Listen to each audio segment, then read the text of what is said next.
Donc c'est la situation aujourd'hui. Et véritablement, encore une fois, on ne cesse de dire un grand rouleau bravo à ses camarades qui sont vraiment dans la résistance, qui sont vraiment déterminés à mener leur combat jusqu'au bout, avec les organisations syndicales, avec les Guadeloupéens, avec le collectif qui s'est organisé justement pour mener à bien cette lutte-là. Donc on continue, on en est là.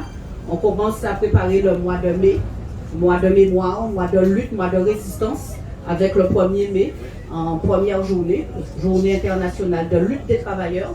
Donc on fait en sorte que cette journée soit totalement réussie, avec la présence de tous, puisqu'on est déjà dans une dynamique de lutte, eh bien on continue. Et on a aussi bien évidemment pendant tout le mois des manifestations, des marches, mais aussi les marches du samedi du collectif qui continuent avec des meetings pour continuer à informer le peuple de Guadeloupe et à continuer à leur dire que c'est seule la lutte qui paie.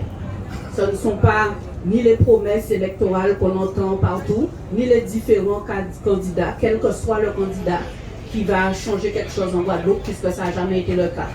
C'est toujours la lutte des travailleurs, la lutte du peuple, c'est toujours la lutte qui a payé. Eh bien, on continue dans cette dynamique, on continue à lutter, on continue à préparer le mois de mai et on continue à préparer les différents rendez-vous pour faire en sorte de gagner notre combat, sachant que le premier combat, c'est la réintégration de l'ensemble des personnels au niveau des libéraux qui retrouvent leur cabinet, qui puissent travailler. Mais après cette revendication, on sait qu'on en a d'autres parce que la situation de notre pays n'est pas bonne, tant au niveau des travailleurs qu'au niveau du social, qu'au niveau économique, qu'au niveau politique.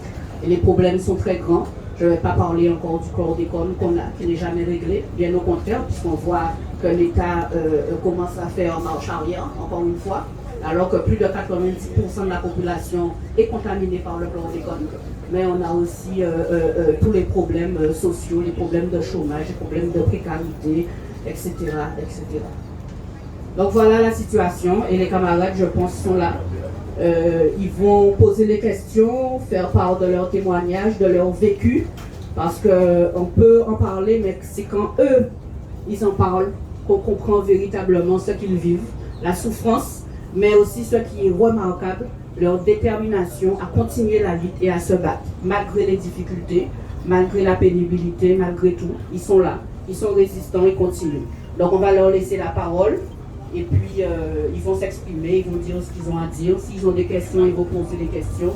Et après, voilà, la parole sera moi, je suis sûr. À toi.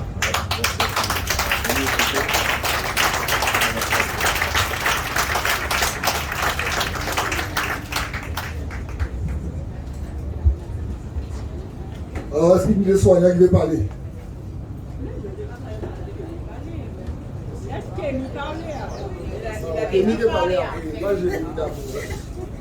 Si tu veux, je leur dis juste un mot pour toi. Déjà, bonjour à vous tous, rebonjour pour tous ceux que je n'ai pas encore salués.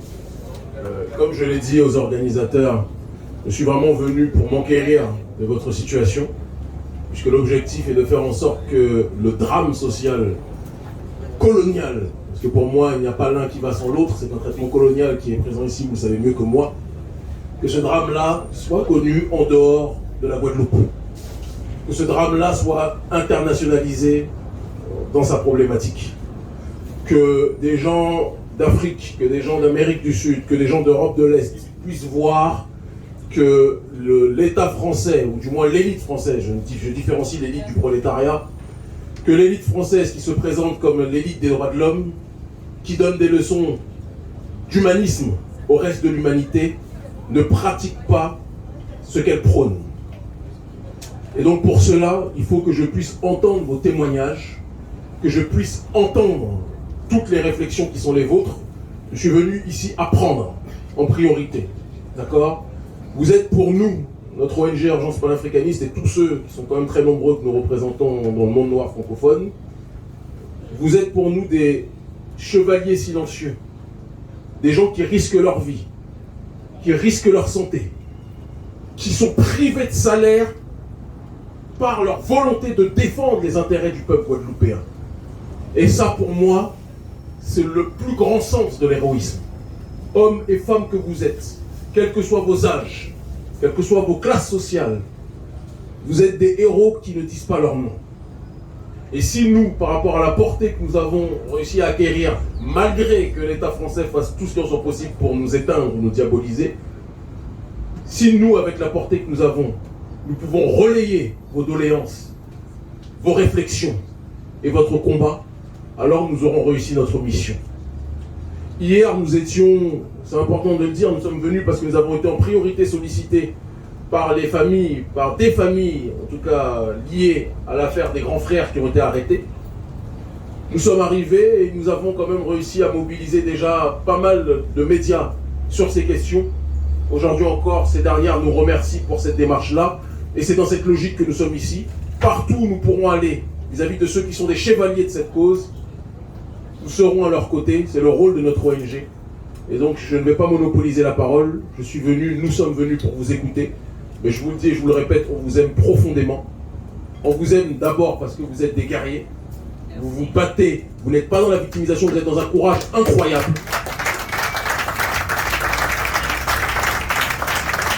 Et vous vous inscrivez clairement dans la lignée de tous ceux qui ont résisté ici en Guadeloupe, qui est une très grande terre de résistance, hein, mais aussi de manière générale dans la résistance du monde afro-diasporique ou afro de manière générale. Et clairement, on est là pour être à vos côtés, on est là pour vous soutenir avec les moyens qui sont à notre disposition. D'accord ? Nous ne sommes pas une organisation riche. On a simplement de quoi payer nos billets et de quoi faire du bruit sur les thématiques qui nous tiennent à cœur. Et c'est la raison de notre présence ici. On vous aime profondément. Nous, ensemble, c'est ça qu'on dit ? Nous, ensemble. Et ensemble. Et je dis au pouvoir colonial qui croit, qui fait le fier ici, mais qui se tait et qui se courbe en Corse ou ailleurs, que s'il continue à se comporter de cette façon, ça va se corser aussi ici. Mon gars.